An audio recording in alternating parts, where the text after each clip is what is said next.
In today's wrap-up, the Health Ministry has informed CivilNet that, as of May 1st, 4,221 people have been vaccinated against coronavirus in Armenia. They were vaccinated with the AstraZeneca and Sputnik V vaccines. To date, 24,000 doses of AstraZeneca have been imported into Armenia. Later, 2 more Sputnik V batches arrived. The first was 15,000 doses for 7,500 people, the second for 14,000 people. On May 1st, China donated 100,000 doses of the CoronaVac vaccine for 50,000 people. Prime Minister Mary Papasyan and his wife, Anna Hagopian, too were both inoculated.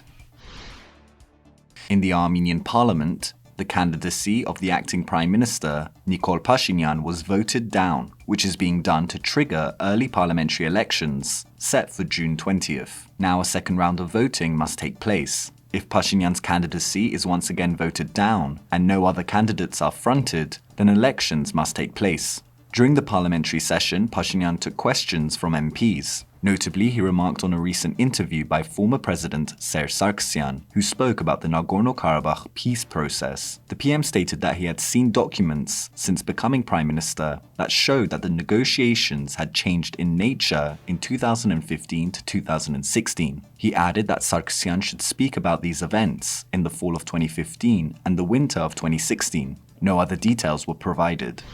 And President of Nagorno-Karabakh, Arayik Harutyunyan, has been interrogated as a witness in a criminal case regarding the overthrow of the constitutional order. President Harutyunyan noted on Facebook the importance of understanding the public demand to reveal the real course of events related to the 44-day war. He said that he will soon present answers to some questions to the public within the limits of his authority and awareness. On March 2nd, 2021, the Artsakh Prosecutor General's Office announced that a criminal case had been initiated on the grounds of overthrowing the constitutional order.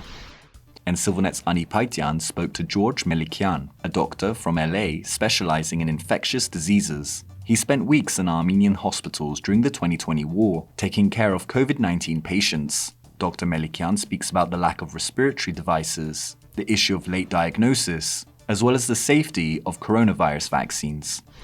And Dr. Mary Papasyan, in a conversation with Lara Cholakian, speaks about her leadership experiences, her sense of optimism, and the source of her strength. She reflects on the perspectives required for a more viable Armenia, Artsakh, and diaspora.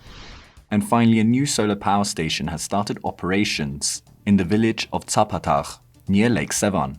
It is the first in the region to be built with a solar tracking system, which is a device that orients solar panels towards the sun to capture more energy. CivilNet's team went to Sevan to find out more about this new solar station and how it will benefit the region.